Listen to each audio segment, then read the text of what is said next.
gentlemen, welcome to the World Tourism Day, 27th of September. We celebrate every year the World Tourism Day. This has been a little bit of a miracle to organize because we started organizing it when Tim sent an email. I was in India at the time and said, what are we doing for the World Tourism Day? And Duncan, who was here a minute ago and who is hiding there, he said, oh, that's a good idea. Let's do something. So that's how we started organizing the World Tourism Day probably about 10 days ago. I sent a few invitations to some nice colleagues that you'll hear in a minute and you'll see in a minute. And then we've been organizing that with Tim and Siva in the controls, collecting all the videos from different colleagues and different friends around the world to celebrate the World Tourism Day at Bournemouth University. So welcome, and I'll ask Adam and Tim to say a few welcome words. Adam is the director of the International Center for Tourism and Hospitality Research. Here you go.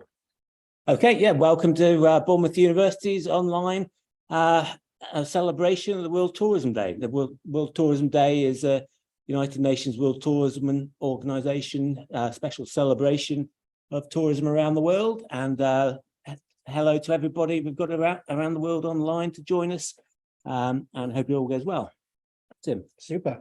I'm Dr. Tim Gale. I'm Principal Lecturer in Tourism Management here at the BU, and it's my great pleasure to welcome everyone, but particularly students, undergrad and postgrad taught from BU and from around the world to this event to mark World Tourism Day. We're very lucky in that we have a great network of professors and thought leaders, and you're going to hear from the best today. Look into the future and look into tourism's contribution to green growth. Thank you very much, guys. The most important person sitting next to me, this is Dr. Siva, because he has got all the controls, he has got all the videos and everything of the content. She is controlling. So what I would like to say? Okay. Thank you so much for coming. Welcome for today's celebrations, the tourism celebrations. We are here in an important day to celebrate together the Tourism Day that comes all together from different cultures to celebrate this important day. Thank you for coming. Thank you very much. Now, we are going to do two things. One is that we will hear from some great people from around the world. Obviously, all of the people today are quite busy because there are a lot of things happening. So the first person we had on the program was Sandra Carvalho, who is the director of research in the World Tourism Organization. But she said, can I go somewhere else and come back, please? She'll come back at 4:30.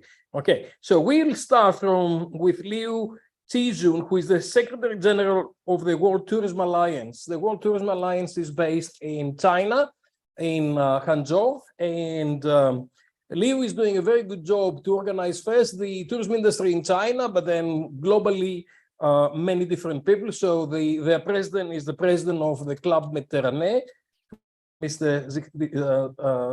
Giscard d'Estaing. And Liu has sent us a very nice message to talk about the World Tourism Day, and we've asked everybody to celebrate tourism and what's happening in their communities. So you've been hearing a lot of negative things in the last few weeks, about a few months, about tourism, too many people, too much trouble, but we keep forgetting how wonderful tourism is. So we've asked about, I don't know, we've got about 10, 12 people to tell you from different parts of the world how tourism is doing a good job. And then what we'll do is first we'll hear from the associations, then we'll stop, then we'll have some questions, some discussion, then we'll hear from some of the other guys who are in the tourism trade, and then we'll talk to some academics later on. So we'll try to break it in 3 parts so you can be part of it, you can ask questions, think about questions, and then we'll go from there. Okay, let's go.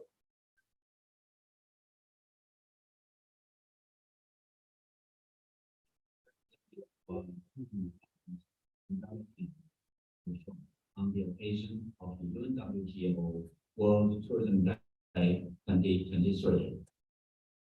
As what the Secretary General of the UNWTO, Mr. Ralph once said, by investing in people and projects that make a difference, we can deliver on the sector's potential to drive growth and opportunity for all. Being an important part of the world economy, the tourism is vital in making progress in the realization of the UN Sustainable Development Goals. At the economic level, tourism is first and foremost a highly integrated and interconnected industry with economy-wide impact.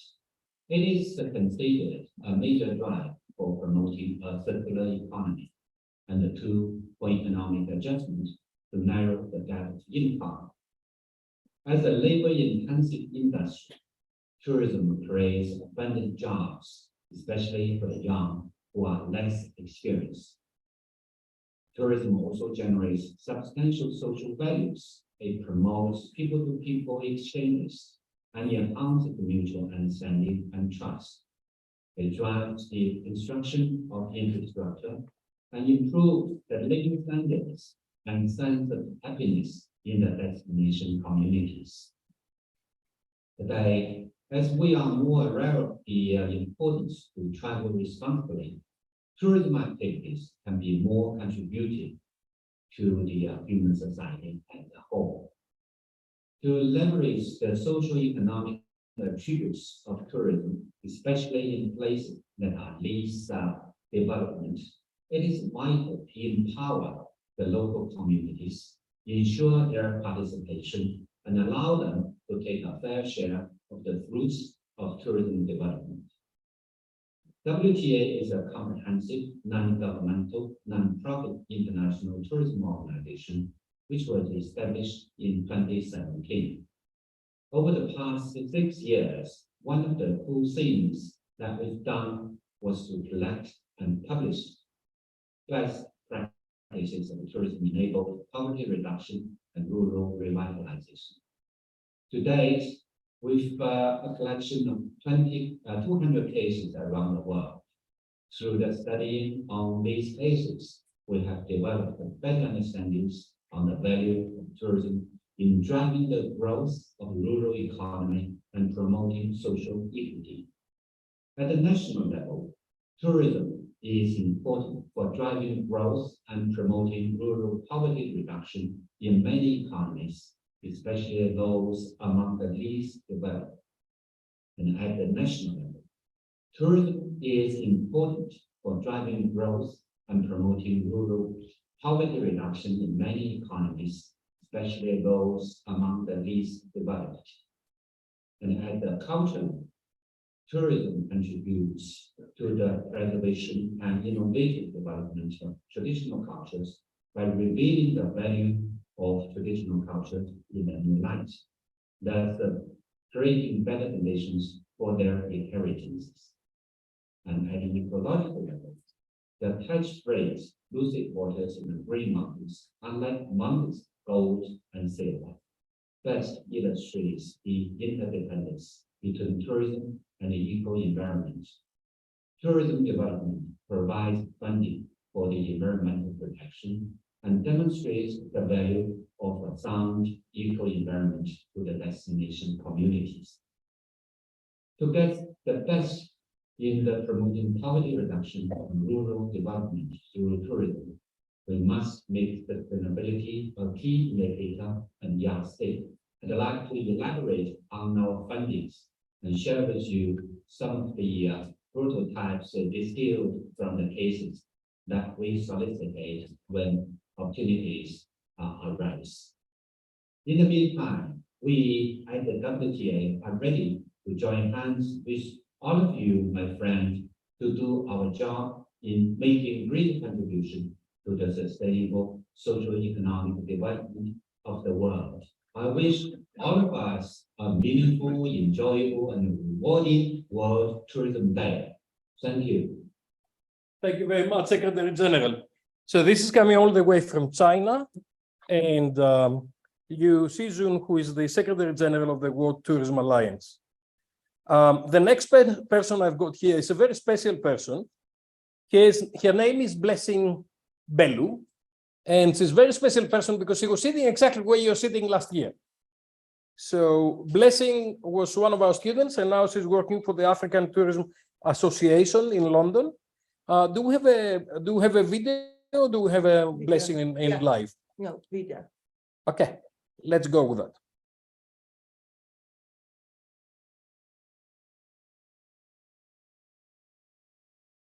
So Blessing is from Nigeria originally. Tourism Association, ATA, as a membership, events, and marketing executive. Today, on World Tourism Day, join me in celebrating the remarkable impact that tourism has had on the continent of Africa. It's a story of transformation, of communities thriving, of cultures flourishing, and of nature's wonders being protected for generations to come. Over the years, tourism in Africa has evolved to be a powerful force for positive change. It has created countless job opportunities, especially in rural areas where economic prospects were often limited.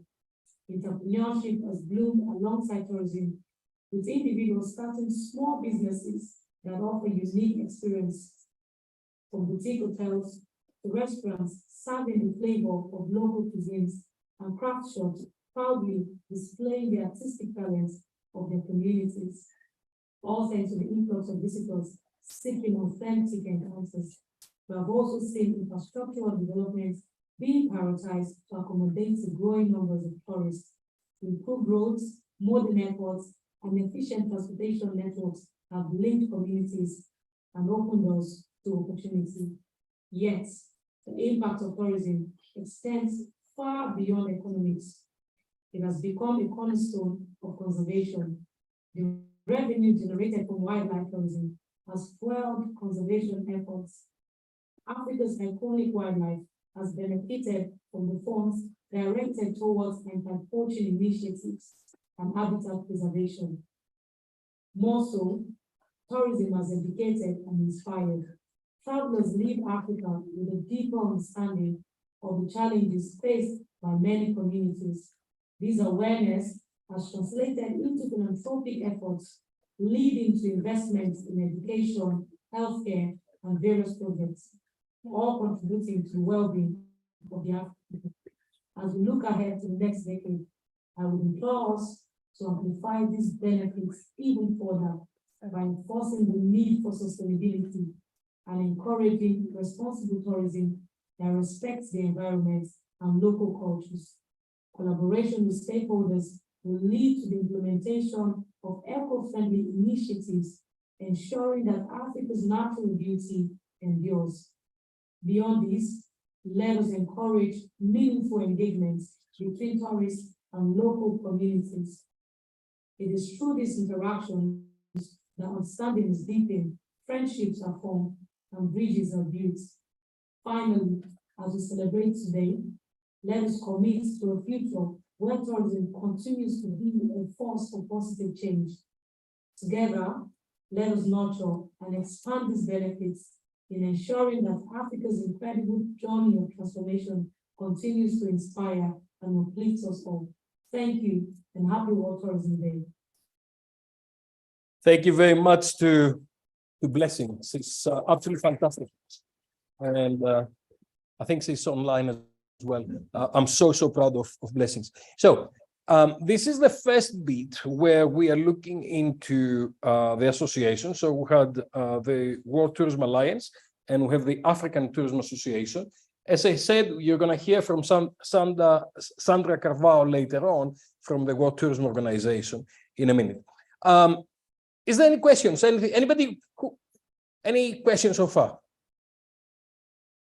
Can I hear the different countries we've got here? We've got Indonesia that I know. We have Taiwan that I know. I came back from Taiwan last night. We've got Korea, Japan, Vietnam, UK, Korea, India, Nigeria. You need to be very, very proud of Blessing. I'll talk about India tomorrow a lot. UK? Saudi Arabia, wonderful. I'll talk about tomorrow. Philippines, wonderful. Saudi Arabia, wonderful. Who else? Where are you from? You just come on the right time. I was asking everybody. Saudi Arabia, wonderful. So you see so many different countries. He's from Wales. You've seen so many different countries and you see how the world is benefiting from tourism and how wonderful things tourism can do in different kind of places, even in Wales. In Wales in particular, actually, there are a lot of issues about Wales that we need to be talking about, and Wales has been developing rapidly. So unless you've got anything very important to ask at this stage, I'll ask my good friend Lee Chon Long from Malaysia, all the way from Kuala Lumpur. Who said Malaysia? Someone said Malaysia here, yeah? Someone told me Malaysia early on. No? Okay. So Lee's in Kuala Lumpur. It's quite late in the evening. Hello, Lee. How are you? Great, great. How are you? I'm good. Are you ready to share your thoughts with us? Yeah, I think I'm going to just share some of my views here from Southeast Asia for these 5 minutes. Hold on. So, good afternoon, everyone. Let me do something else because I think that was better. Are you ready, Lee? Yes, yes, I am. Okay, we record from this. Okay, that's wonderful. Okay. Right. Let's get Lee on the screen so I disappear. And Lee, you start talking, and then let's go and pin Lee up there. All right. Okay, shall I start then? Yeah, thank you. You're on. Right. Okay. Good afternoon, everyone, and thank you for having me. And I take this opportunity to wish everyone happy World Tourism Day. We are all excited that we are on the road to recovery from the pandemic years, and I'm pleased to share some good news from Southeast Asia. And I'll start with my country, Malaysia.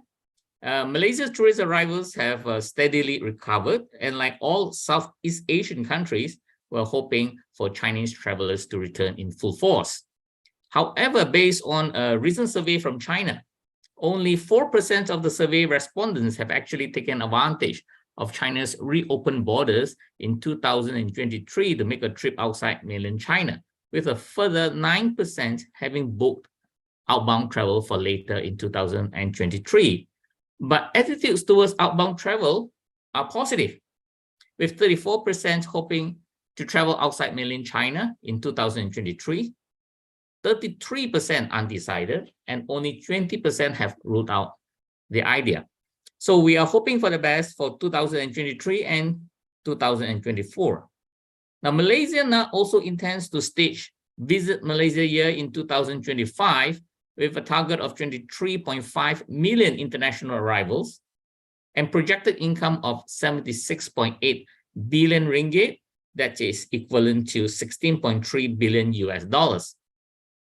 I'm pleased to inform that the Sabah state of Malaysia, located in Borneo Island, has received the UNESCO Triple Crown title for Kinabalu National Park. The UNESCO Triple Crown has only been awarded to 3 places in the world, the others being Jeju Island in Korea and Sinogia in China. The Triple Crowns represent the 3 awards: UNESCO World Heritage Site, the UNESCO Man and Biosphere, and the UNESCO Global Geopark, all awarded to Kinabalu National Park, which is a testament of the excellence in natural and biodiversity resources in Sabah. Currently, Sabah's top source markets are Koreans, but we hope to welcome more European tourists to explore and experience Sabah Borneo. Next is Laos. In 2024, Laos is planning to launch the Visit Laos Year Tourism Promotion Campaign to attract both foreign and domestic tourists. The aim is to welcome at least 4.6 million tourist arrivals to the country. The campaign will showcase cultural activities, traditional festivals, and various events throughout the year, both in central areas and local provinces. It seeks to highlight the unique attractions and natural beauty that Laos has to offer. Now, in Cambodia, it's targeting 4.5 million international arrivals in 2023. That's about double the arrivals in 2022, which stood at 2.28 million. Now, with heavy investments in airports and road networks throughout the country, Cambodia is targeting 5 million in 2024 and 7 million in 2025. Cambodia aims to lure visitors away from the famous temples of Angkor Wat to experience more nature tourism, ecotourism, adventure tourism, and community-based tourism. Over in Vietnam, it is becoming and emerging as Southeast Asia's new tourism hotspot. Vietnam has received over 5.5 million visitors in the first 6 months of 2023 and exceeding the total arrivals for 2022. That's quite impressive. The government has set a target of 8 million visitors to 10 million visitors for the second half of 2023. Visa policy facilitation from 15 to 45 days for selected nationalities and access to electronic visa valid up to 90 days for selected nationalities have definitely given a boost to tourist arrivals for Vietnam. Thailand is the most tourism resilient country in Southeast Asia, rebounding strongly after the pandemic years.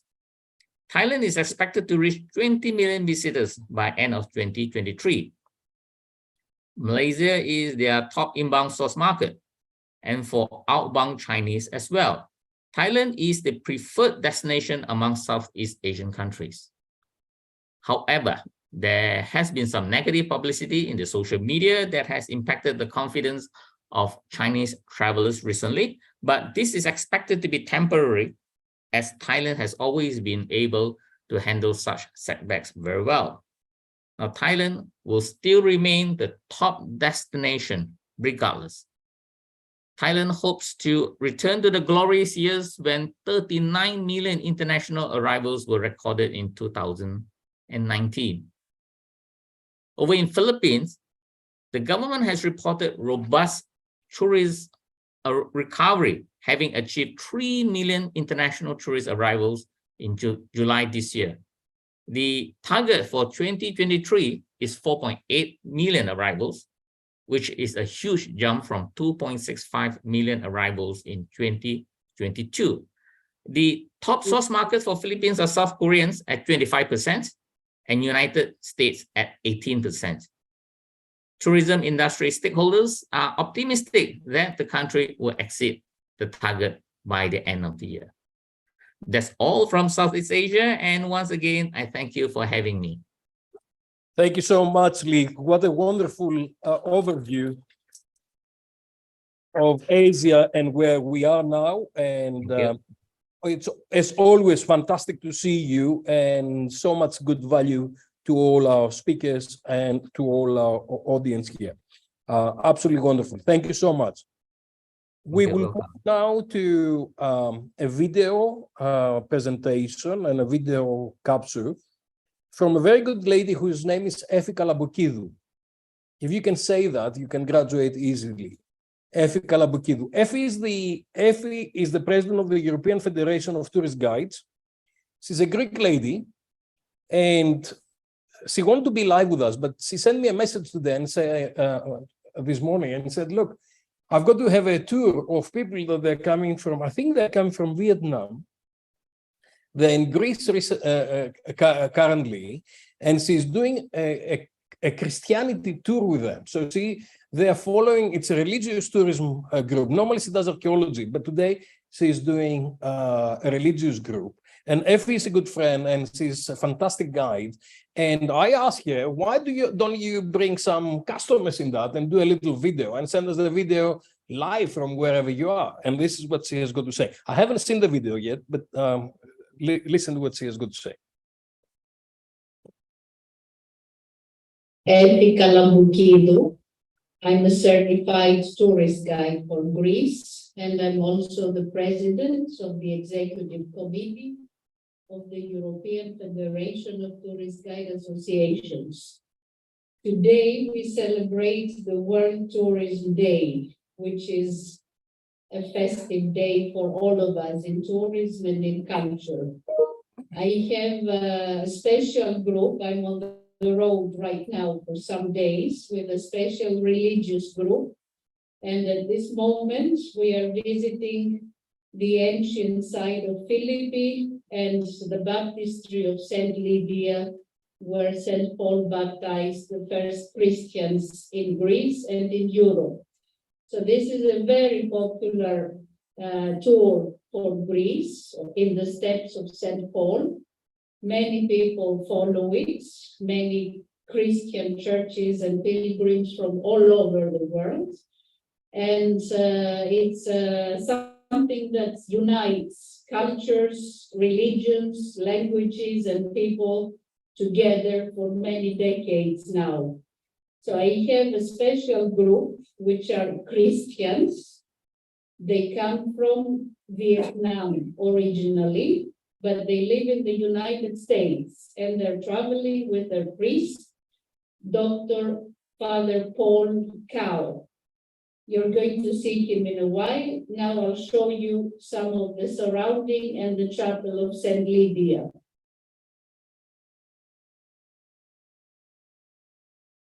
It's a nice, peaceful site by the water stream, and it has beautiful decoration with paintings and mosaics. All right. All right, hello everyone. I'm a leader. I'm Father Paul Cow. I'm the leader of the group. We have 30 people for the tour, the Heritage International Tour. I'm very happy. We have very good experience. We have the baptistry of St. Lydia. I'm leading the group, and we have really had a good experience. All the tour guides, athletes, everyone, they are great. They're doing a good job, and thank you very much. So may God bless you all. Thank you.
Inside St. Lydia's and Paul's chapel, we have this beautiful mosaic floor with the mission of St. Paul into Asia Minor and Greece.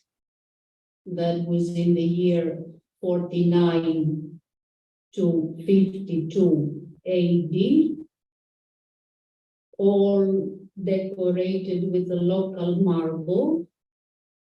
And in the middle, we have the baptistry font for the babies. That is a very popular place for the Greeks to baptize.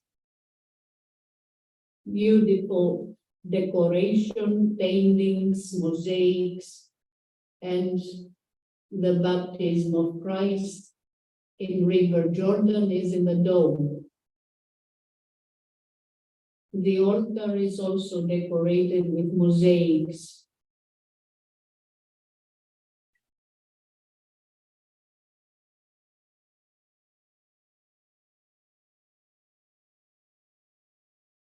St. Lydia, the local saint, the first Christian of Europe. Greetings from Greece. Best wishes for the World Tourism Day. on behalf of the European Federation of Tourist Guide Associations. Thank you very much to Effie. My name is Effie Kalabukidu. Okay. I'm a certified tourist guide from Greece, and I'm also the president. What I really love what we do here is, number one, is that we are truly global. And this is amazing, right?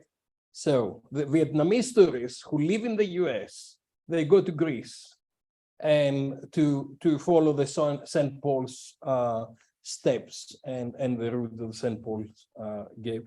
And I asked Effie this morning, yesterday, and said, she really wanted to come live, but said, look, I cannot come because I've got this group that I've got covered. And I said, show us what you do. And tourism is so different in so many different places. Now we're going to go from Greece to China, and we'll meet another very special lady called Sandy Yan Lee, who was sitting there, how many years ago? 4 or 5?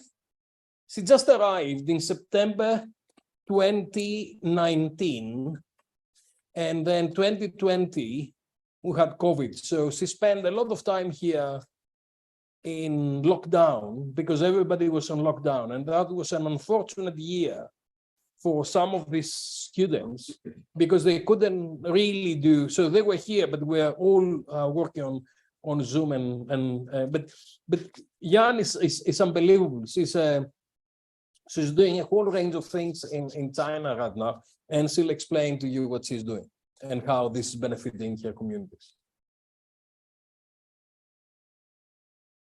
First of all, I'd like to thank Professor Buhalis for inviting me to join this event to celebrate the World Tourism Day. As graduate of Bournemouth University in tourism management major, it's really my great honor to join this celebration. As a person working in the tourism industry for 20 years, I'd like to share what I see as the benefits and wonderful things that tourism does to my region and my country. We all know tourism industry can contribute to almost every part of our socio-economics, offering job opportunities and strengthening local economics. But today, I'd like to share the wonderful benefits of tourism in culture succession, almost a lost culture legacies. In the first place, tourism gives new life to certain traditional culture that were almost abandoned or forgotten in China. For example, the traditional Miao village culture in Guizhou province of China. Consumption of science and technology and infrastructure makes the city more and more modern, but also makes the young people in the city far away from the nature and traditional culture. Due to the promotion and development of tourism, the minority culture hidden in the remote mountainous area can be discovered and cherished by the young from outside the world.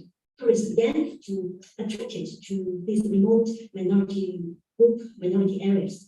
They began to understand and even key on the importance to the local culture, which supplies the local people. And the benefits from the local culture and tourism attract a lot of young people coming back their hometown from the big cities. The young people, they start to cherish their own traditional culture. They're going back their hometown and inherit their own national culture so that the minority group culture can continue and heritage one generation to one generation. Secondly, travel makes people more tolerant and understanding the different cultures. This is nothing related to the economic interests, but all about understandings and respects. When people travel more, experience more culture and life variety background, people will act more tolerant to different culture and more courtesy to different culture. This is conducive to promoting culture integration and social stability. For example, Islam is practiced almost universally in the autonomous region of Ningxia County in China's Gansu province, which was once an important source in ancient Silk Road. Since the Tang Dynasty's businessmen has gathered here, where the Eastern and Western culture meet today, there are also ancient Islamic temples that preserved the architecture's form of the combination of East and West. 20 or 30 years ago, Han Chinese people were not allowed to visit these temples. Now these temples are not only free to the public, allowing parts of the temple to be visited, but also welcome strangers to learn about the Muslim culture. As tourists come to visit to learn more about the Muslim culture, sometimes the West festivals, the religious rules, etc., and then better understand and respect the Muslim culture. Finally, due to the development of tourism industry, the level of tourism civilization of Chinese tourists is also constantly improving. For example, the statutory holidays and the leave system of enterprise employees are legalized, and the civilized behavior of Chinese tourists has improved, such as reducing the loud noise in the public places, paying attention to the booking and queuing. Tourism was closed or shut down by the pandemic during the past 3 years in China. We waited, and now it has restarted. The tourism is recovering fast, even than our expected. Although China's tourism industry has stagnated in the past 3 years because of the pandemic, in the post-pandemic era, China's tourism has shown a different development reversal compared with before the pandemic. Chinese tourists paid more attention to tourism cultural experience. For example, before 2020, China's tourism, the group travel, the tour package travel, many tour products are fleeting.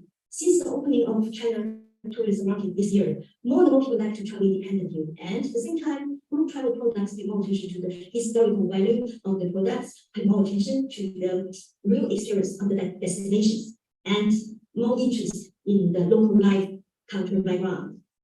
The perspective of market's deep demand for the cultural connotation of the tour products. The development of tourism industry is allowing more traditional Chinese culture to recover and the tour products to return to important social attributes of cultural value transmission. So, for my experience in tourism in China, I think it's the best wonderful thing that tourism in my country, in my region, is about the cultural inheritance and civilization improving. Thank you. Fantastic. This is let me go close because that will be on in camera. I'm also very, very proud of Sandy because she's done a fantastic job while she was here, and now she's back in China supporting her communities, engaging with many different people. And you can see that no matter where you are around the world, there are some resources locally, and then you get people to engage with the local communities and create benefits. The last person we're going to bring in this in this section is Philippos Venetopoulos. Philippos is someone I met recently because he's the brother of one of my ex-students. And Philippos is managing his family company. It's called Variety Cruises. And Variety Cruises operates in 7 or 8 countries, small cruise ships. And they are taking people around the world in explaining different places and much more cultural tours rather than the very big cruise ships that you find around the world. And I hope he's gonna, I haven't seen the video. I hope that he's playing he saw some of the cruises that he's doing. Okay, and I was very lucky to be invited in one of his boats this summer, and I'll show you which one it was. And before you start, I really love what they do, a better world at sea. This is their vision, and it's their motto. And when you go on the cruise ship, they give you one of these bottles so you can keep your water and you do not use plastic stuff, so you can be more sustainable. So let's hear from Philippos, and then we'll stop for a minute. We'll take some questions, and then we'll go to the rest of the party. My name is Philippos Venetopoulos, and I'm the CEO of Variety Cruises, a family business that's operating since 1949, with roots in our home country and operating in 16 countries across the globe. I sincerely regret that I'm unable to attend in person today, but I truly hope you're enjoying your session there and learning some cool stuff about the travel industry, the future, people, and the communities we visit. Nevertheless, I'm delighted to be in spirit with you and come together to share a short video of our evolution as a travel business in the small cruise and adventure space. So enjoy. 73 years ago, our founder's vision was to create a better world at sea. In 1949, the first land tours began. In 1968, he takes this concept to sea. In 1990, the first solar classified vessels are launched, taking our fleet to international waters. In 2022, we have arrived. Go deeper. As you arrive, prepare to let go and feel true freedom as you rediscover the joy, as you connect and embrace each other, fulfilling your every desire, letting yourself laugh and enjoy the moment while you observe your surroundings and get a taste of the world as you see or as you relax. Take time to show and to give as you support one another with love. And we can think for a moment that we imagine the better world and see while we sustain our resources, putting that dropped in the tree, or sometimes with a simple touch, or even with a kiss. Never forget to appreciate and to recognize what you have. Ready to immerse yourself. Go deeper. So that's Wow, what a video. Every time I watch it, I get goosebumps. I get goosebumps because it really reminds me of the amazing things that we do, our history, the evolution, and the future. So, you know, I'd like to share a little bit about Variety Cruises and the 70 adventures we offer across the globe, where we actually started our signature 70 adventures for Greece and then replicated that all the way to other communities and other places we visit across the globe. Variety Cruises is a business that is doing a lot of good things, I would say, I hope, in the space of communities, people we visit, customers, and sharing our experiences and showing the world and going deeper into business connections. But really, it's about the kind of benefit of being on a small boat. You know, one of the things that was really talked about in the travel industry before COVID was over tourism.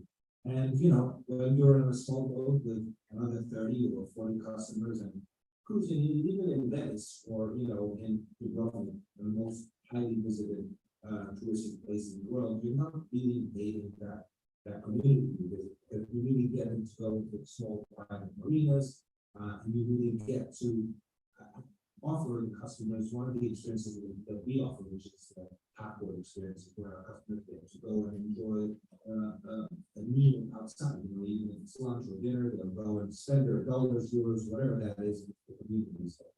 Because really, travel is about the places that you visit, the people that you get to affect with your travels. The other thing, you know, I'd like to touch upon the Variety Cruises, unexplored itineraries, an example, where we go into places like Italia and Levitia, which are small islands, which really even Greeks don't know and haven't really had the opportunity to travel in. We do that as well in West Africa, Gambia, Senegal. We do it in little islands in the sandbox in Costa Rica and Panama. So it's really about places that are obscure in a sense, but less visited and less touched upon in mass tourism.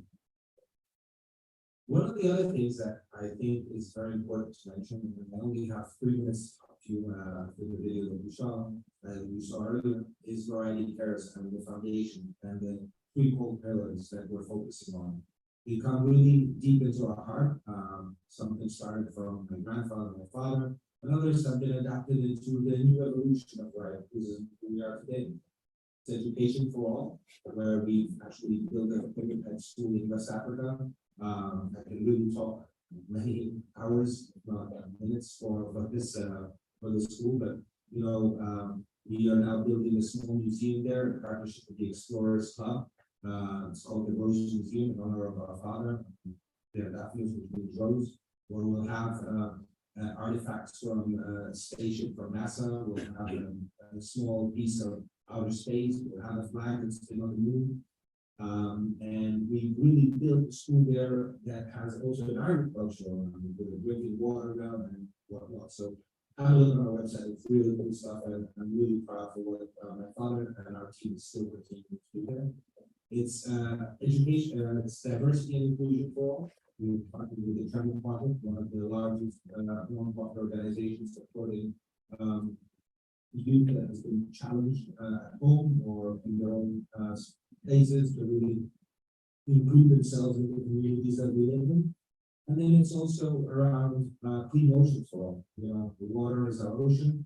and 72% of our wealth. And what are we doing as a business to really ensure that we preserve the wildlife, the underwater wildlife, and also, carbon emissions, how do we reduce them? We've got a plan with Sustainable Tourism International, measuring our carbon emissions and also ensuring that we reduce them.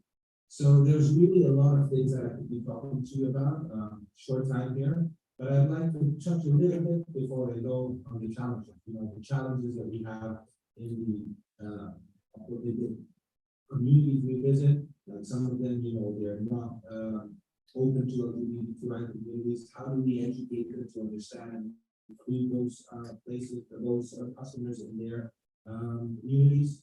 Other challenges, change. Change is one of the biggest and hardest things we're trying to do here. We're a third generation family business, and we're really trying, and I'm trying personally with our team to bring that evolution and that change. And one of the things I read the other day is if you change nothing, nothing will change. So what are you doing to change your habits, to change the way you have learned? I wrote t-shirts at work that said, I'll learn and time to change. If you get a team to do stuff and open their train of thoughts.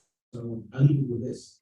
What do you need to change to create a better world at sea? What do you need to create a better world? What do you need to change in order to be positive, or at best, or actually not at best, a neutral thing? Thank you very much. And if there's anything you'd like to chat, please reach out to me on LinkedIn. I'd love to share more and hear from you. Enjoy World Tourism Day, and thank you, Mr. Buhalis, for this opportunity. Take care. Bye-bye. Thank you very much to Philippos. I think you see what the sustainable company is doing, what the responsible company is doing around the world, started from Greece, but now operating in many different places. In the world of cruising, which is blamed quite often for a whole range of different things, but they're doing a fantastic job in bringing different people together. So before we go to our next 4 or 5 speakers, I'd like to invite Tim and Adam to come forward and have a conversation with you on some of the things that you heard and explore what can we do, what do you learn, how can we get better in what we do, and how can we do a better impact to the world based on what we do. So then I'm gonna turn the cameraman. In the meanwhile, I'd like to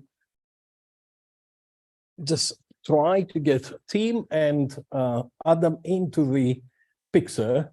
Yes. For those people who are listening to us and they're looking at YouTube. Stay still, Demetrius, don't move. I'm reminded, of course, that World Tourism Day is a celebration of tourism and the good that tourism does in the world.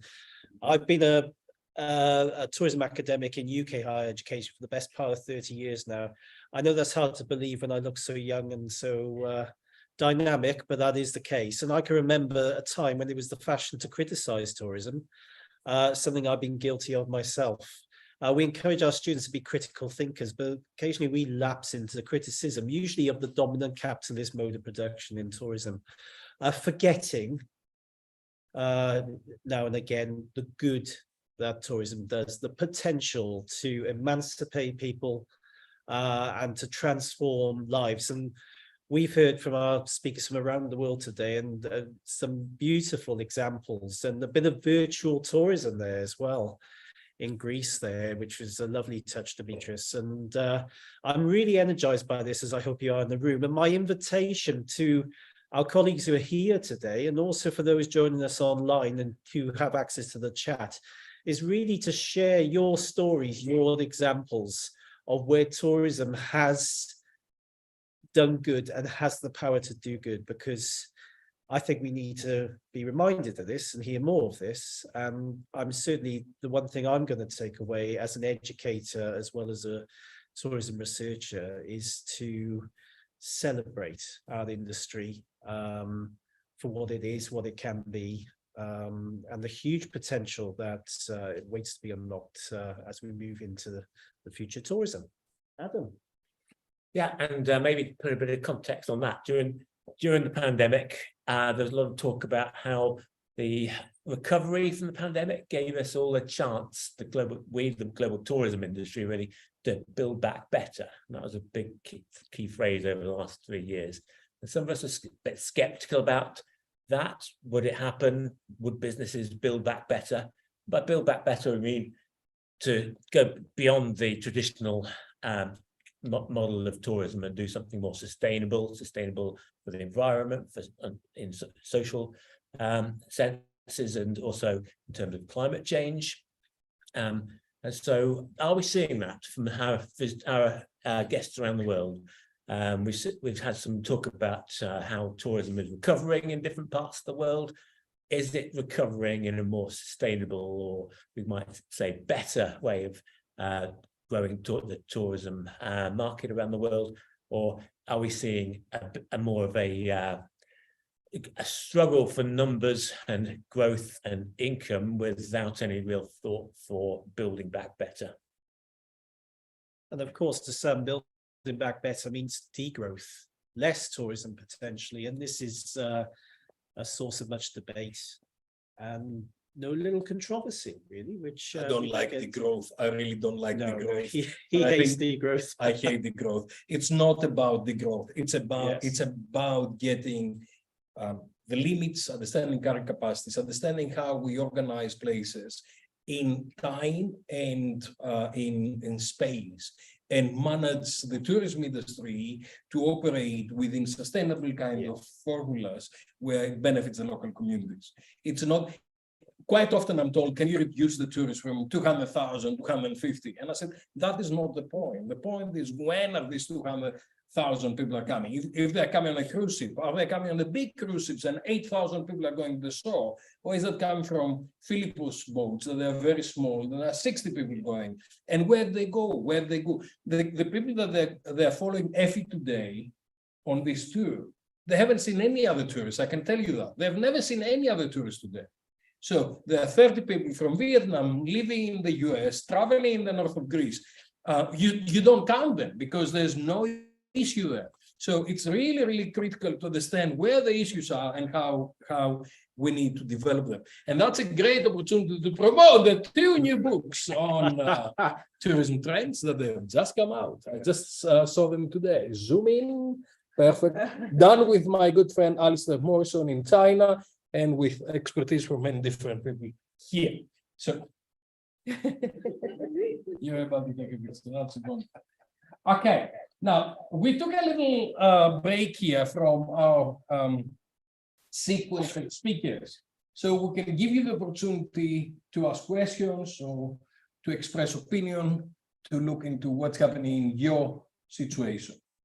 So who would like to go first? Who would like to ask a question? If nobody asks, I'll ask Fakri, because he's my new PhD student, and that is his first public engagement. So, Duncan. I just thought I'd return to what you said about peak growth. Yeah. Because I'm not convinced by it either. But given that the global tourism industry has made really quite limited progress towards achieving sustainable tourism over 30 years of talking about it, maybe degrowth's a more convincing alternative. I'll disagree. I know you are. Go on. Okay. No, the thing is, the growth means that find a number and reduce it. But you know, when you go in different communities in Bali, I just came back from Taiwan last night and went to an ecotourism little place, which the name is going to come to me, close in Nantu, which came up because 25 years ago they had a huge earthquake and everything was destroyed. So they're doing a new local community activities to actually bring people in to sell their local products, their vegetables, things like that. And then they've got the moon and sun and moon lake. Please help here. Sun and Moon Lake just around the corner, that's attracting a lot of people. And then there are a lot of boats, so they're going on date tours and things like that. So it's really about, you cannot really go around and have umbrella policies that they're touching everybody. You really need to understand what is the issues, where is the sustainability issues, what's the problem in each community, and how you can support that community. So if I say stop tourism in Wales, because there are problems in Wales, we know that, or in Cornwall, or wherever, What's going to happen? The local community is going to suffer. And guess what? Most of the people who are talking about the growth and they're talking about these things are public servants, so people who have got a normal salary from a university, and then they patronize everybody else. And this is a global phenomenon. They patronize everybody else. Say, please reduce tourism in Bali, right? Okay. Before you do that, you really need to understand what's happening in Bali, where it's happening in Bali, and what are the real issues. Having said that, because we've got colleagues from Saudi, you know, trying to go to 100 million tourists by 2030 is a little bit, let's call it not optimistic, okay? So Saudi currently has got about, before COVID, had about 30 million tourists, a lot of with going on Hajj and but now the strategy is to go to 100,000 by 2030. These are issues that we need to look at, you know, in much more detail. But again, the issue is the infrastructure there? I just came back from India as well. Is the infrastructure there? If you go to Ajanta caves, how many people can go to Ajanta caves per day? What time should they go? There are a lot of issues that we need to look. So I'm against the big announcement, we will degrowth. We really, you know, you really need to be smart on these things and understand what is happening, when it's happening, how it's happening, and then play with that to make sure that everybody gets value out of the community. So that was the opportunity to, that was the clue to bring the students in, right? So students, colleagues, any benefits from your communities, anything you'd like to talk about your community? What are you here to learn? What are you here to discuss? You've got all these people here to help.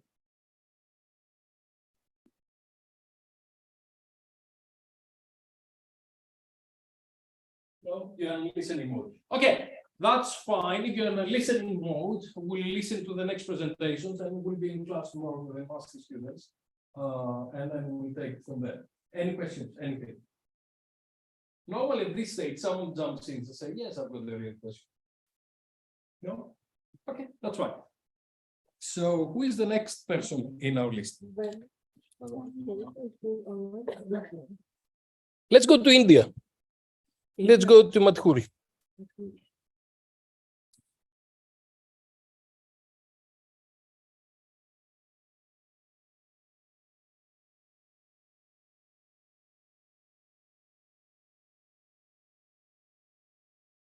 Namaste, Madhuri.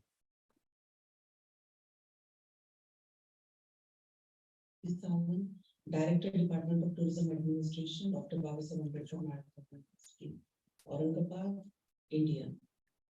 I wish all the participants and resource persons present here for this webinar a very happy World Tourism Day 2023. I also thank Professor Dr. Buhalis for inviting me for this important webinar, in which I'm going to give my perspectives about India tourism. Let me share this PPT first. Yeah, so the theme of today's webinar is making tourism for a better world towards the United Nations Sustainable Development Goals 2030. Before starting this, I would like to give a brief introduction about the World Heritage Sites in India.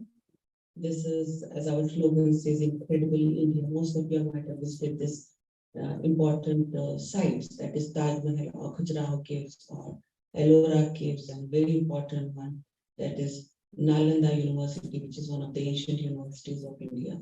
So altogether, we are having 42 World Heritage Sites, out of which 34 are cultural, 7 are natural, and 1 is a mixed type. Key initiatives undertaken by the government of India for SDGs. Number 1 is the Prashad scheme, that is National Mission on Pilgrimage, Regeneration and Spiritual Heritage Augmentation Drive. This serves a very important SDG, that is no poverty. Here, the pilgrimage tourism, we are trying to position it as a major engine for direct and multiplier effect of economic growth and, of course, the employment generation. And it is following community-based approach to tourism to reduce the poverty around the pilgrimage sites. The second very important one, and it is This is the World Heritage Site where I reside, that is Ajanta Caves. Here we have started and doing research on various aspects of health benefits and the intangible aspects of heritage sites, which needs to be served as reimagining its relevance in the contemporary world. So we are working and trying hard how the heritage sites can be performed for health benefits. So we have started here as Ajanta Caves depict Buddhist sites. We have Buddhist wellness tourism over here, where the tourists, they come and do meditation, they learn about centers of energies and different mudras of Buddha and Bodhisattvas, which are very, very beneficial for the health.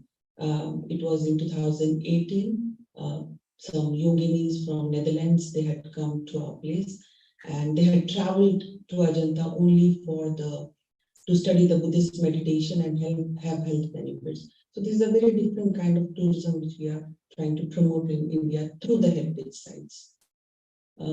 This is again when we talk about the tourism and green investments, which is the United Nations theme this year.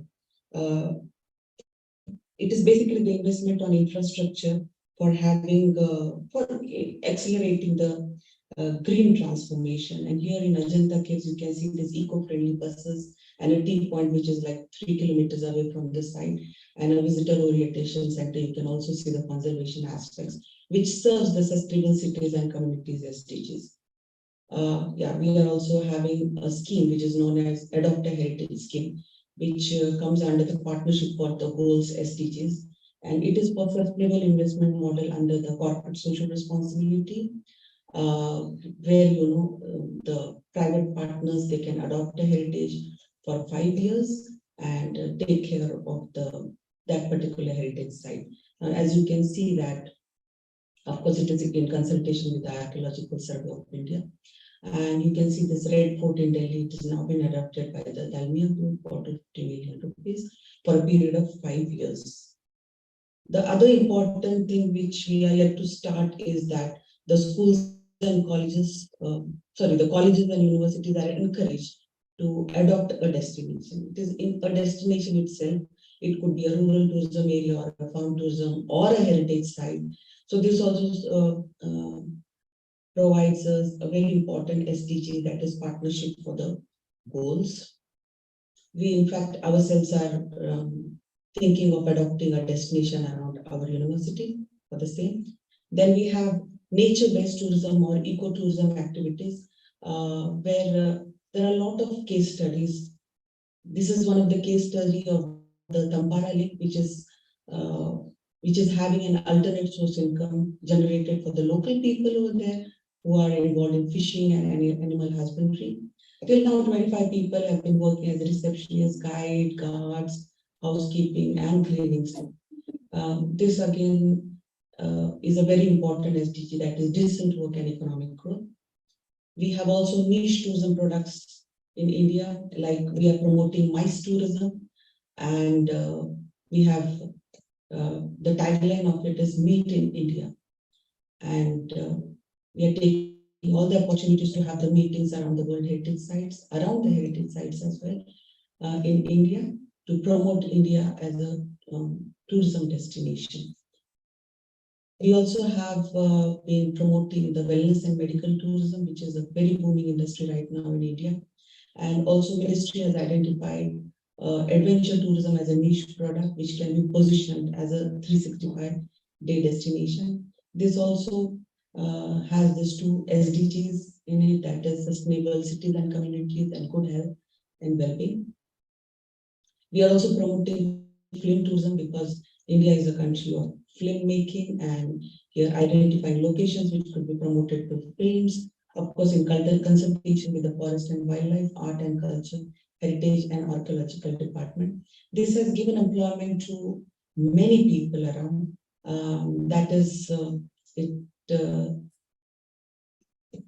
Many people around, and it is nothing but having a decent work and economic growth. And of course, when we are talking about cities like Mumbai, so there's the sustainable cities and communities are developed because of film tourism. Next, as you all know, India is a destination for wedding, and we are having huge weddings over here. We call it big fat weddings. So one of the SDGs, like again, giving employment to the local community and infrastructure development.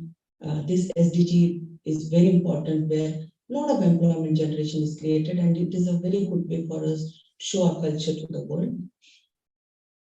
Next is wildlife tourism. Like there are so many case studies. This is one of the case study of the Banna Tiger Reserve, in which under the Swadesh Darshan, the Ministry of Tourism have facilitated an infrastructure makeover by creating a buffer zone, then compound walks, parking area, forest walks.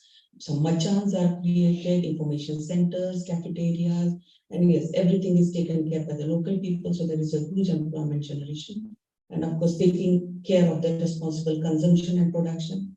We are taking steps towards sustainable tourism by installing the solar street lights, and solid waste management is taken care of. Next is, again, it is digital work and economic growth, the sustainable development goal. This is very important, and we are into starting a fabric tours or weaving centers where the tourists can come, admire, also have some creative activities over there, along with the locals, try to learn how the weaving is done and also buy the products. So this is again a very important SDG which we have initiated. Then moreover, like I told you about Creative Cities Network, our own Mumbai has been designated as a creative city for film. Srinagar, it is for arts and crafts.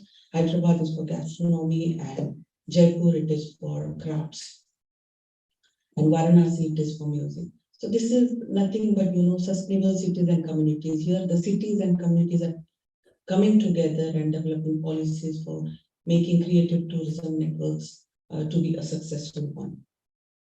Next, we are one of the important SDGs which I support a lot, that is gender equality.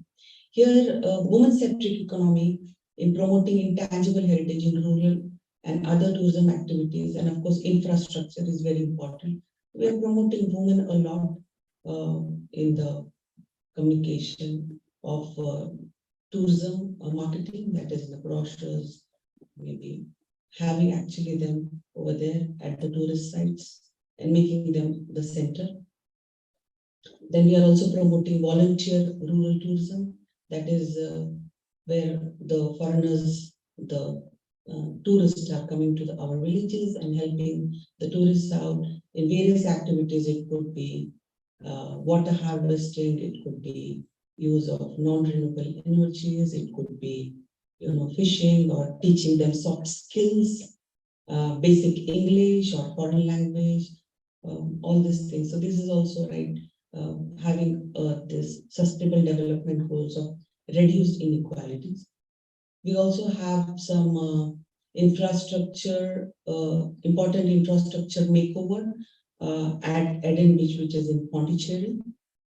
Here again, under the Swadesh Darshan, the Ministry of Tourism has felicitated this particular beach with infrastructure, which is very, very sustainable one.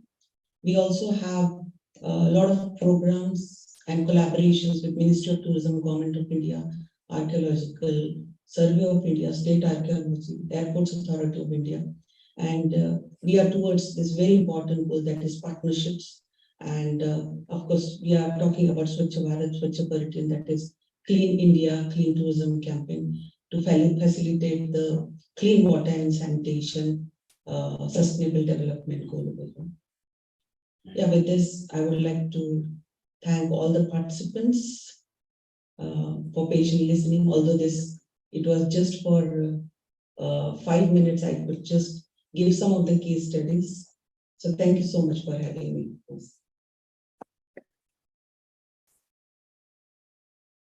That's fantastic. And Dr. Madhuri has done a professor, actually. I was there 2 weeks ago when she was promoted. She has done a very good job looking into a whole range of different resources in India. India is incredible. For those of you who come from India, it's absolutely incredible. And we need to talk about what you need to take back. And I met I met your Minister of Finance when I was at the conference there, and we had a huge conversation about how tourism is going to be the locomotive of tourism of the economy in India, because there's so much stuff that can be done and the resources are phenomenal. So we're going away from India and we are going to Spain to listen to Professor Eduardo Parra Lopez at the La Laguna University in Spain, and then hopefully we'll have, I'm just keeping the 2 live sessions for Vanessa, and I'm keeping her right at the end because I know how entertaining speaker she is, and then we'll have Sandra before we leave. So let's hear from Eduardo. When we have, and because obviously, you know, Spain is such a big capital of tourism and has got awfully a lot of engagement in a whole range of different things. So, hola, Eduardo. I lost myself. You lost Eduardo? It's okay. It's on a video, no? Yeah. It's okay. Okay.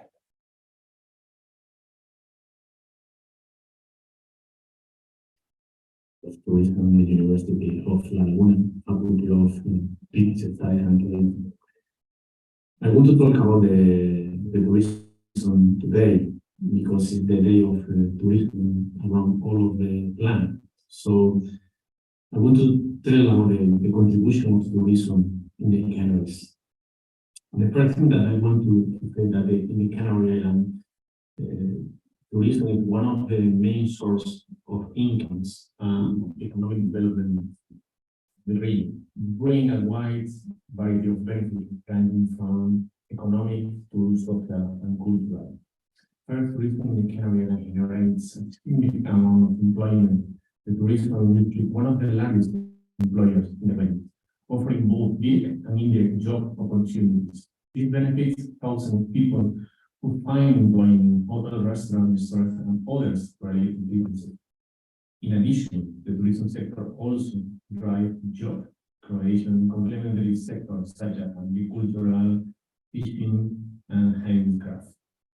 And significant benefit is the economic impact of tourism has upon the region.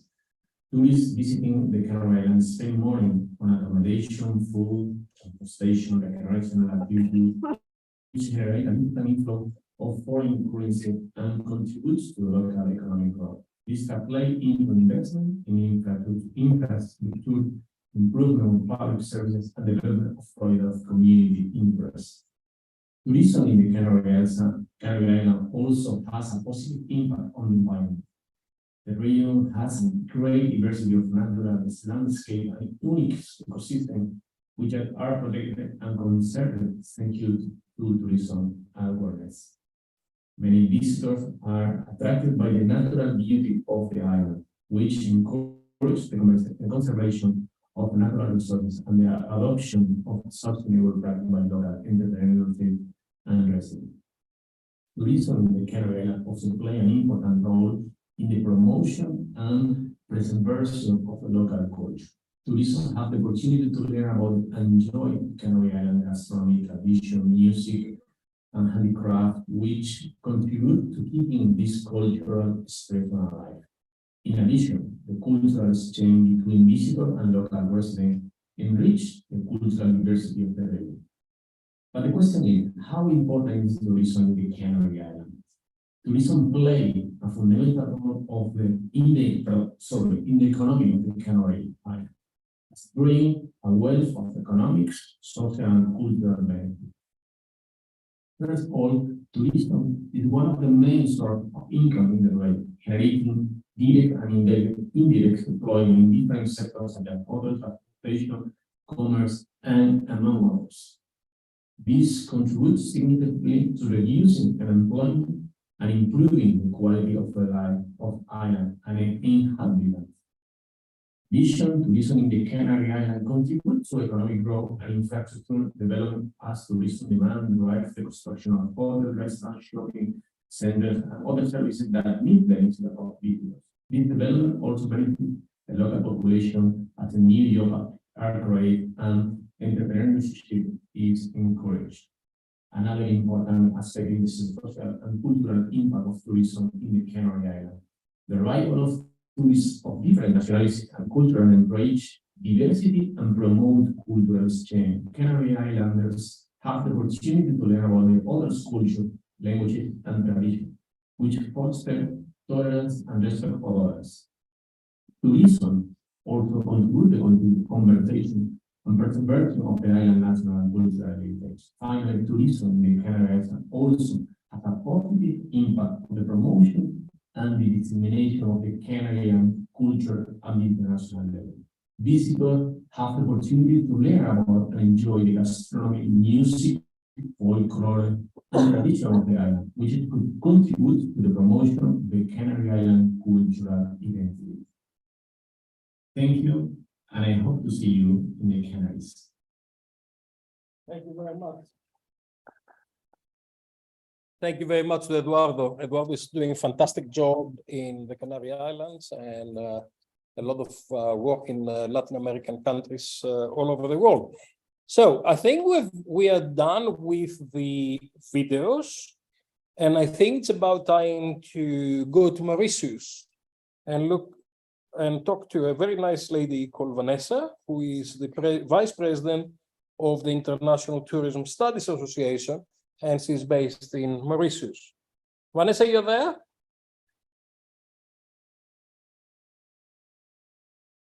She was there early on. She was there, but she's not here. Aha. She probably went for a coffee somewhere in the place. Can I see if Vanessa is there?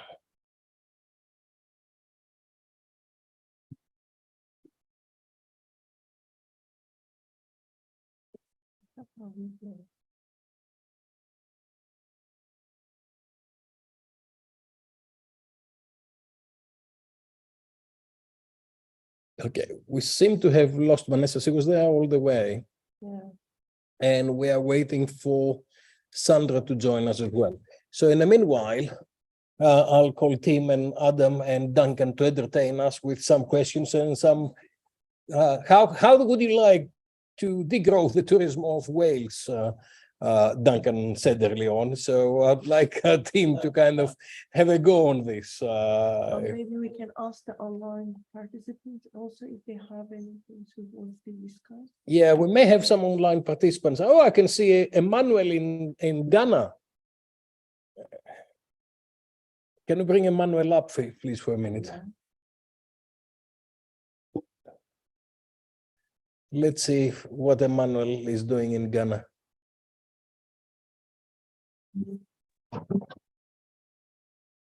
Okay, there's a power cut in Mauritius. That's why Vanessa is not online. Let's bring Emmanuel for a minute. Emmanuel, how are you? Lovely to see you. Prof, very nice to see you again. Are you doing well?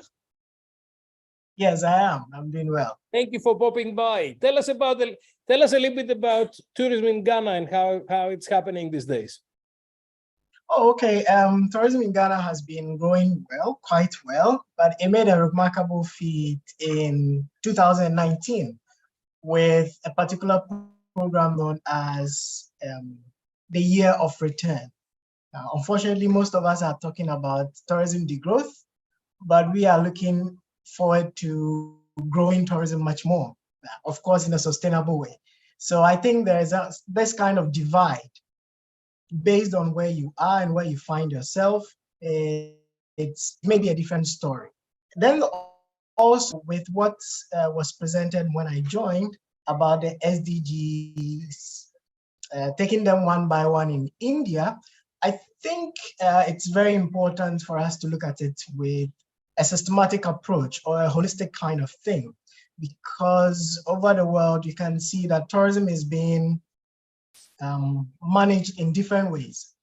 So we may need some sort of structure in governance, and also we may have to look at the consumption and production of tourism, where the issue of sustainability is actually supposed to be measured at the individual level. because you can put in every kind of sustainable measures at a government level or at the governance level. But if the consumption is an issue where the people are not sustainable, it becomes a problem. I think that's where tourism degrowth has to kick in. So depending on how things go in various parts of the world, we may have a different approach for each area or each region. So for us here, we are trying to find out ways to actually grow tourism much faster. But in places like, as you said, the capital of tourism in the world, in Spain, they may be looking at trying to degrowth it. And also in some parts of Asia, they are looking at using the kind of slow tourism to manage the tourism activities. So it's a bit dicey, but tourism still needs to grow in a sustainable way. And with this year's World Tourism Day theme, I think it's really very good and works for someone like me.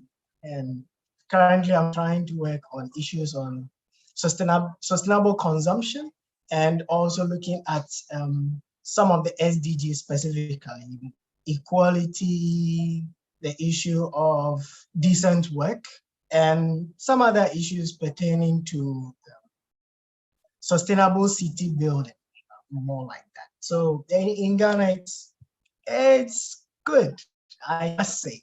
And I'm very happy to pop in to hear very interesting presentation going on. Thank you very much. Thank you. Hello to everybody. I can see Rosanna here and I can see Desmond here. If any of you can come forward, Desmond, can you come forward? Desmond is in Germany. He's listening with his students. And it's probably too late for Rosanna in Taiwan. And I can see some other colleagues. Desmond, you're there. Would you like to say a few words to our audience and celebrate World Tourism Day with us? Wow, I've got so many things to say. I don't really know how to start. We're just discussing here. We couldn't hear all your presentations really well. So we would pause and then we'll discuss some of what's talked about. I think it's really, really nice. I'm going back to what Emmanuel said before. The balance of what production and the balance of production and consumption, but in an individual way is something that's easier said than done. And I like that challenge of actually doing that. If you look at World Tourism Day as in Riyadh right now, we're really talking about production processes. You're talking about green investments. And so I think it's very important to really try to understand that disjunct between what is production and what's really consumption, and to try to find ways to put that together. It's not an easy project.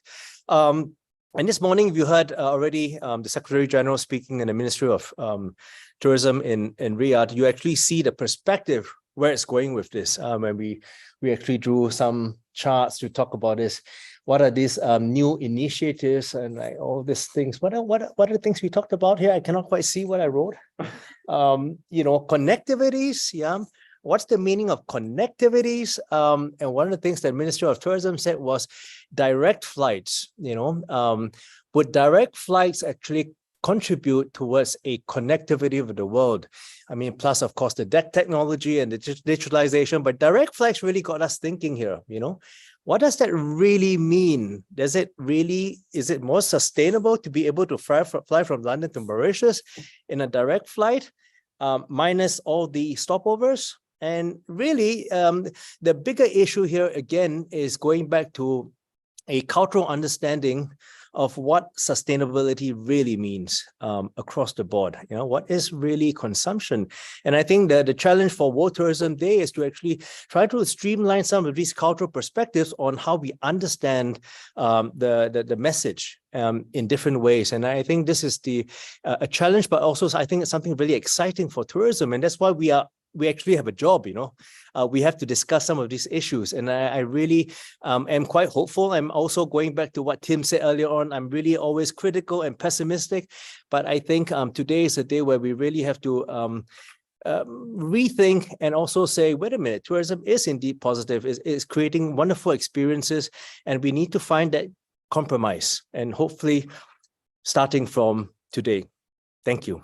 Very much. Thank you, Desmond. And it's interesting that you touch on flights, because if you ask Emmanuel, and especially Africa is suffering from no flights. If you're going to go between two neighboring countries, quite often you need to go up to Paris and come out again, because of the lack of the connectivity in the African continent. And what you find in Europe is that the minute you start being able to fly from Frankfurt directly to Mallorca, you're going, and the game is changed. And now all of a sudden you don't need the tour operator to go, because you've got a direct flight and you can go off season. And if you sustain it throughout the year, you get a much better distribution of tourism across the different years. And then you are not talking about the growth or anything like that, because it's not necessarily a peak, and you manage a peak. And you've got the connectivity. So connectivity is really, really important. And I think flights and I've been suffering. I've done about 8 flights, to come to India where we met. I had to get 3 flights, and coming back it was 2 flights. And so you really need to look into the whole thing in a very integrated way and manage everything together, especially if you're trying to be sustainable. And Dimitrios, don't forget your amazing airport experience. Yes, yeah. I'll share that with my Indian students tomorrow, because some of the things that we had there. Okay, I can see Rosanna on the frame, so let's bring Rosanna from coaching in Taiwan right now. Rosanna, what do you see tourism in Taiwan doing? And also you are from Hong Kong as well, so you can say a few words from both places. You're muted. We cannot hear anything. You are muted. Okay. Sorry. Okay. I didn't plan to say anything. So honestly, I good to see a lot of people here to celebrating the Tourism Day. Actually, in Taiwan, we didn't have any celebrations here. So I'm so glad that at least I have some participation throughout these events. Basically, if you want me to share something about Taiwan tourism, from my observation, basically, after COVID-19, Taiwanese people are still very cautious about COVID. So I think Dimitrios also have similar experience. When you come to Taiwan, you can see more than half of the people still on the mask. They are still quite worried about infection. So I can also see in my city, I live in Kaohsiung, in the southern part of Taiwan. And the airport schedule, basically what I see, the airport is quite quiet, much quiet than before. So I didn't see there are a lot of flights flying out from Kaohsiung. Maybe, of course, the southern part of Taiwan is much more leisure than the capital city in Taipei. But I can see during COVID-19 for the past 3 years, people really changed their behavior. They didn't see travel is as important as before. So I can see less flying out from my city, and I can see if I need to fly somewhere else, I need to make transit rather than I have direct flight in before. So, and also another way around, a lot of my friends working in hotels, they all keep telling me that, okay, they cannot find any staff member. It's really difficult to hire people. So it's also make the industry very difficult to have good service provided to the tourists, and they also have a lot of challenges after COVID-19. So I think this is the time with the Tourism Day, we look forward to bring out a lot of awareness, let people understand what the industry is now having some difficulties, and look forward some more positive things happen, especially in Asia. So yeah, that's it. Thank you so much for inviting me here. Thank you. Thank you. Well, you're very welcome to join us and everything. We're still waiting for Vanessa to reconnect because of the power cut in Mauritius. This is crisis management as it happens and happens on everything. And we wait for Sandra to come back from the meeting and to help us conclude this seminar. Any questions, any issues, anything you'd like to say after having heard all that? You need to be able to help us here. How is Brazil doing, Mariana?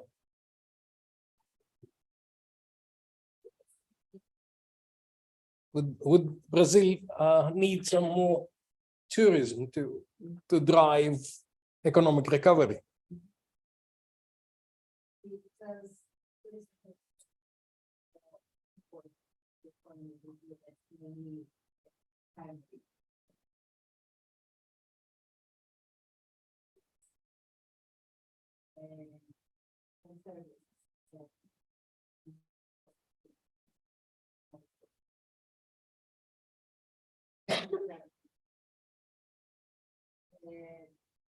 We suffered a lot during COVID, especially the airlines, and especially the local airlines like Azul and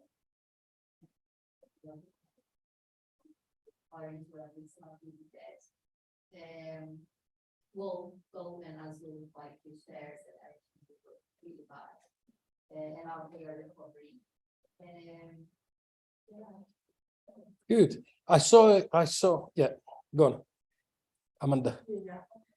Thank you. So I watched the movie last night.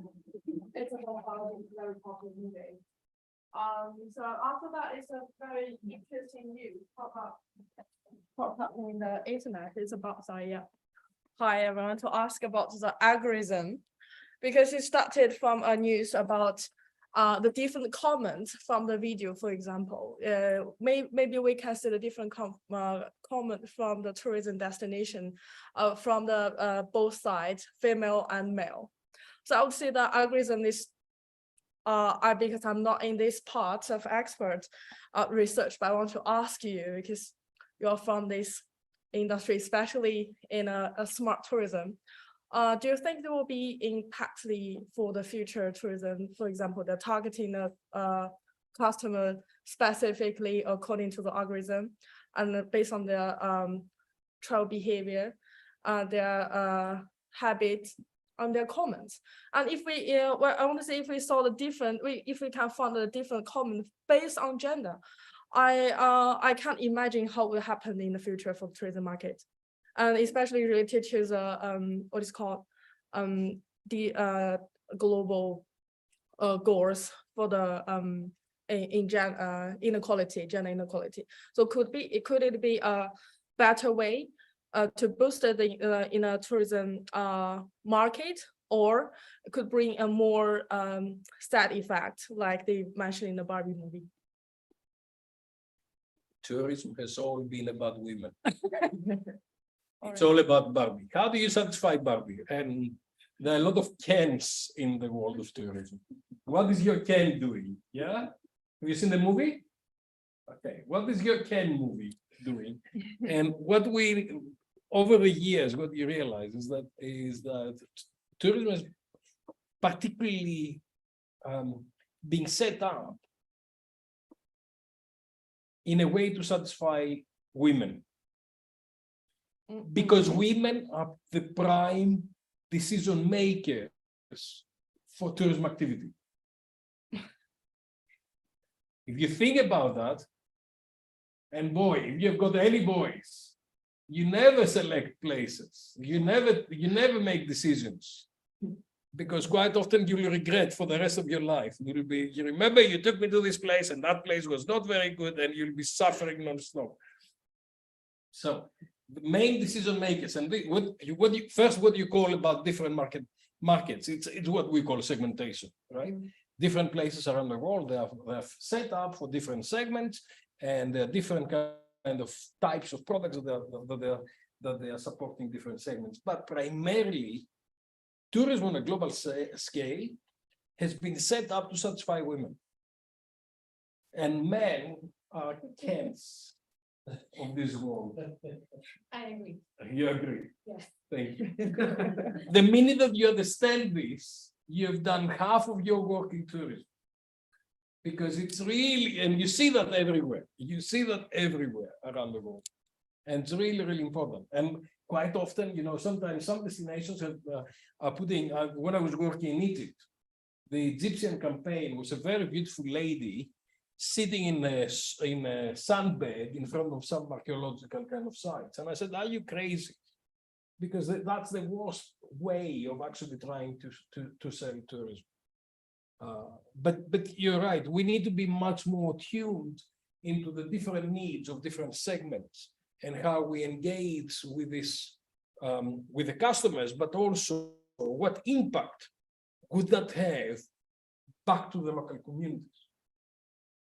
So when you're going around, do you consume local products or do you consume products from different places? I just came back from Taiwan and we spent quite a lot of time consuming some imported drinks. And I said, look, and then when I went to this place, they're doing a very nice beer that's called the 7 Stars. And it's a 7 Stars beer in Taiwan that they're doing it because this place in the Sun and Moon Lake, it's a very well-known place to see the stars. And they're going dark skies tourism. And they've produced the beer that's called the 7 Stars beer, which is an excellent beer. And it's also very connected with the community. I think if you have the beer, then you see 14 stars or more, but that's another matter. And that is something that we need to kind of engage in different communities. What is going on there? Someone is probably trying to connect with me and say, probably Vanessa, because I'm waiting for Vanessa. Let me see what the message is. Okay. So team, Adam, come along and help us here in terms of what we're saying until Vanessa. So Vanessa cannot come forward because it is not loading and we're still waiting for Sandra. Ways or economics. What a choice, what a choice. One of the big debates in Wales at the moment is the imposition of a tourist tax. So there's been much discussion of whether we should levy a tax on tourists and what we should use that tax take for. Very controversial, similar discussions in Scotland. Demetrius, how do you feel about tourist tax in principle? Well, if it's fair and square, and if it fills its purposes, there's a big debate because consumers do not want to pay, and I don't want to pay tourism tax when I'm going in. But if it's included on the price of the room, then I don't mind. I was in Nice recently in France, and as I was checking out, they say £3, €3 tax on the accommodation, which I didn't mind paying, but I would have preferred that to be in the room rate. So I was done with it after the room rate. Why do you surprise me at the very last minute? That's something I didn't like. But I understand that the tourists have got to pay something for the resources they consume. And if you consume public goods, that's only fair that you pay for the restoration, the development of these goods. So that's something that we need to see, but it needs to be organized in a nice way. I would have preferred to pay within my, I paid £80, I don't know, for a room per night. If I was paying 83, it wouldn't have been the end of the world. But right at the end, as you're going to the airport, if someone says, and here is another 30 euros bill, I didn't really like that. Begs the question of what would have happened if you refused to pay the tax. They might have, you have to stay behind, maybe. I don't know. They call the police for €3, but that is not the point. The point is, do you need to make first? You need to have no surprises in tourism, and if you have surprises, then they need to be positive surprises. Yeah. What really is going against is when bad things happen which you do not expect. If you expect them, you prepare for it psychologically, economically. You're in a position to actually deal with these things. But if you don't, then you're surprised. You're dealing with something that you didn't want to deal, and that doesn't give you a good feeling. So what you're trying to do is you're trying to tell everybody in advance. And if you have a tax, tell everybody on check-in, tell everybody on arrival, on before arriving, that, okay, Indonesia now or France now is going to do this, that's fine. The worst thing was in Las Vegas. In Las Vegas, they asked me to pay, I was staying in a very nice hotel. The room was costing $700 per night. And then they asked me to pay a resort fee of $30 per night. And I said, what's a resort fee? And the resort fee apparently is to using the swimming pools. Now the problem was 12 degrees outside, and I was not going to have to use the swimming pools. Then they told me that they were trying to do the Wi-Fi, and I said, for goodness sake, you know, if I'm paying $700 for a room, you should be able to provide the Wi-Fi, right? So it was all of those things that the bad surprises at the last minute. That's the bit I don't want. Yeah. So we've got additional to that, a lot around Europe, a lot of places that impose taxes, they don't tell you about it in advance. They ask you for it when you check out for your entire trip stay, but also they tend to ask for it in cash only. Yeah, this happened in India. This is what when you're heading to the airport, you tend to spend all your cash. Yeah. And it's a surprise that we've got no cash for this. This is what was happening in India. First of all, check out the security in India. I've never been searched so much. They took an X-ray and a magnetic thing. You know, it was incredible. And the second thing, that this is what Edmund was referring to earlier on, is that he had to pay extra for luggage or whatever, but they would only take cars. And it was this very stressful situation of trying to get into your flight, but you only had to have rupees that he just spent and all the rest of it. So I think we've got Vanessa send us a video that we can play, and then hopefully Sandra will be on us as well. Thank you so much. Okay. I'm Dr. Vanessa, a citizen of Mauritius, working as a professor in tourism management in India. So today we are celebrating the World Tourism Day. First thing first, a salute to our Captain Dimitrios Buhalis for connecting so many countries on this special day. We are separated by distance, but connected by love. Love for our profession, which is tourism. Dear friends, World Tourism Day is celebrated each year in September. And after 43 years, what we have to say about tourism? What are the transformation that we are witnessing? And what are the wonderful things happening through tourism? To find the answer, let me take you on a journey to two incredible tourism destinations, Mauritius and India. Mauritius, because I'm a citizen of Mauritius, India, because I work in India. So today, as we celebrate the magic of tourism, let us reflect on the remarkable impacts tourism has had on these two countries that are blessed with diverse and beautiful landscape, rich culture, and heritage. For Mauritius, the Dodo Island of the Indian Ocean, tourism is one of the fastest growing socio-economic sectors that is still fueling economic growth and creating jobs and business opportunities. In 2022, the tourism industry contribution to employment was 75%, according to the WTC. This is significant, as the island has a population of only 1.2 million people. But beyond the numbers, it is the human stories that will explain the wonderful thing of the Mauritian tourism industry. One shining example would be Rajesh, a tourism entrepreneur and a local artisan whose family has been crafting traditional Sega music instruments for generations.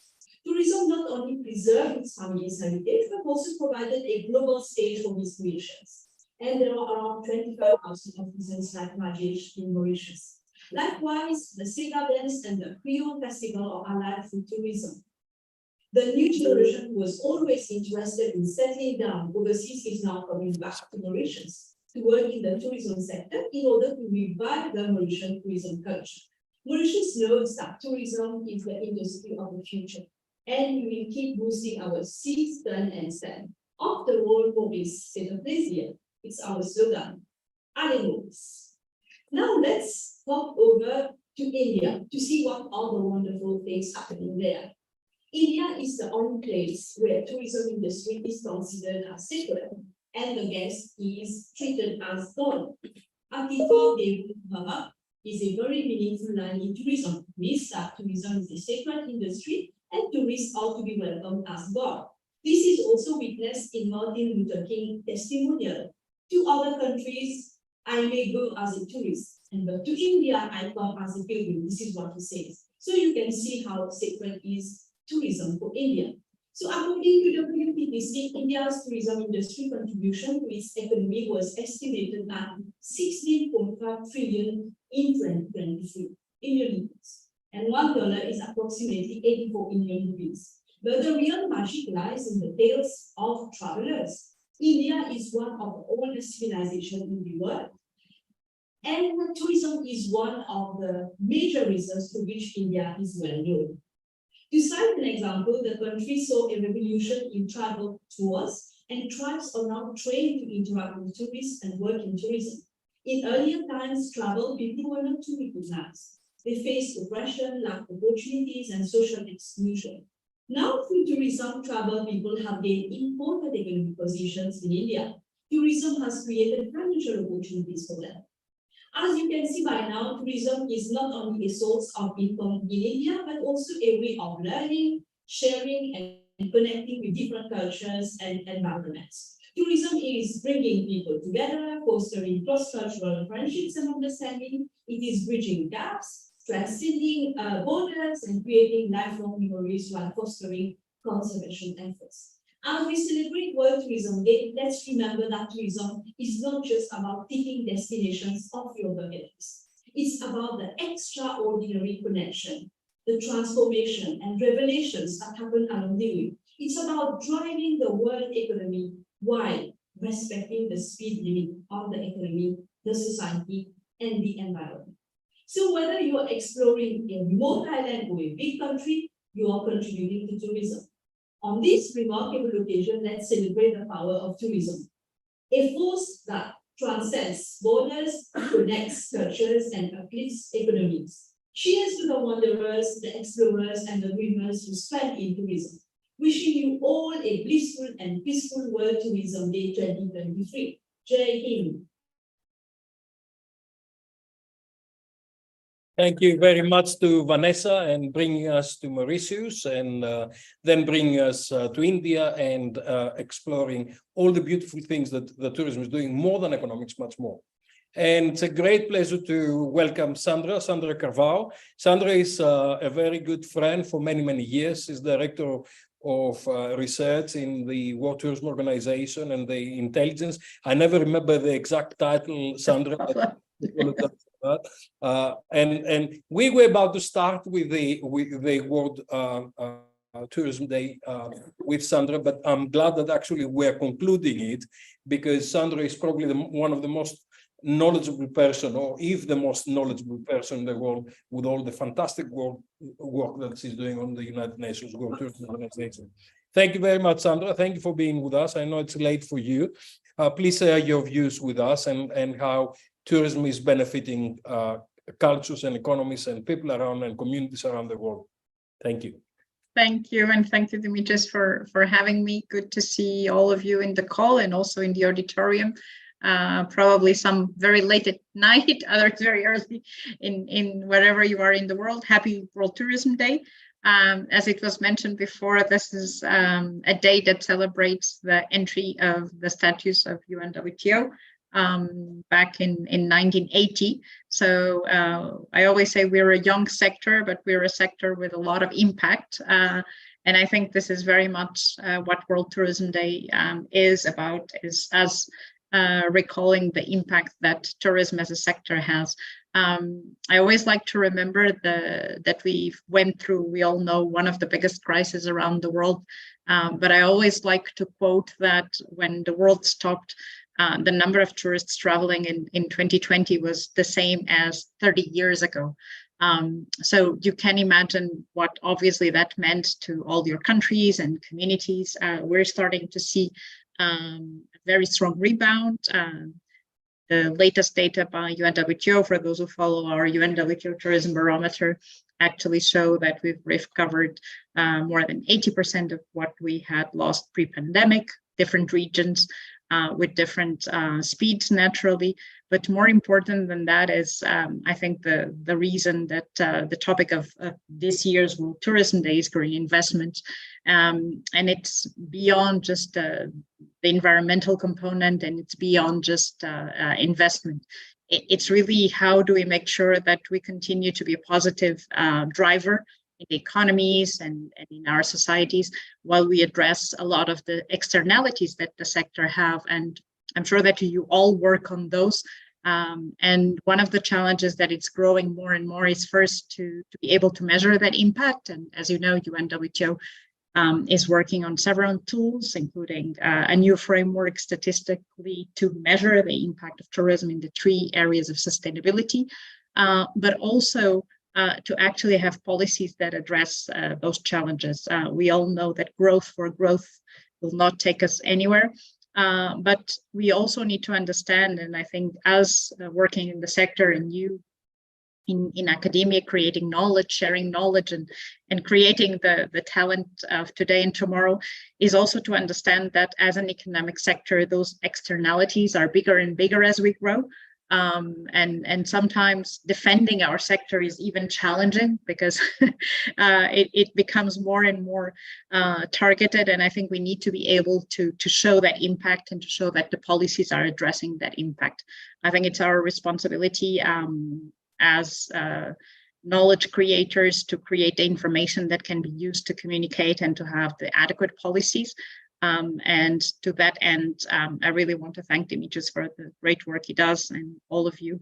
And I would like to close with a note as well, because I always feel that we put a lot of pressures on communities and governments and companies, but we forget ourselves, and we are all tourists. And I think there's also a long way to go for bigger understanding of consumers and bigger transformation of us as consumers of the tourism sector. So Dimitris, with that, I leave you and thank you so much. It's great to see you all. And again, a very happy World Tourism Day.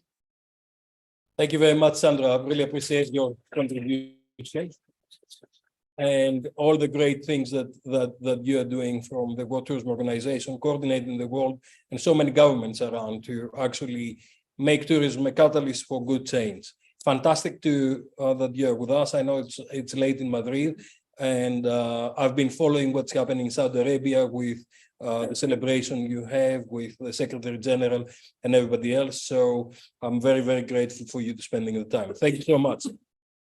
Take care. Bye-bye. So we are concluding here, and I think that is a wonderful opportunity to hear Sandra as the last contributor.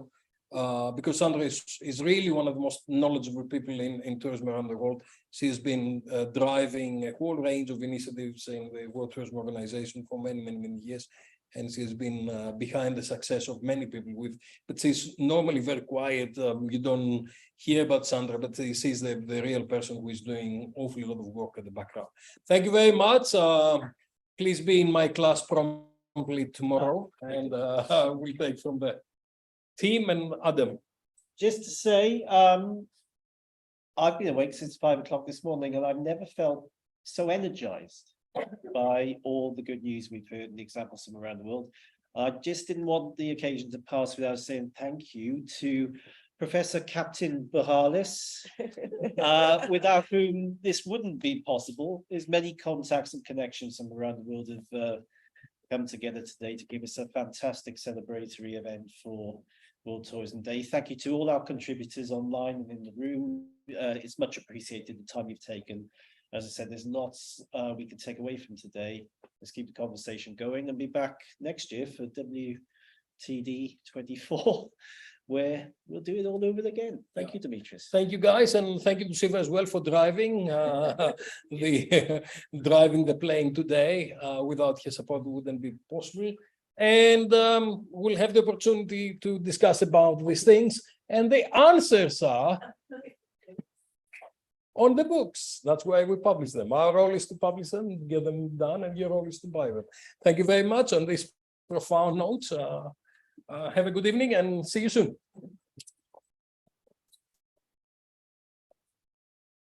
And goodbye to our guests online, and hope to see you soon from somewhere very close. Okay, bye-bye.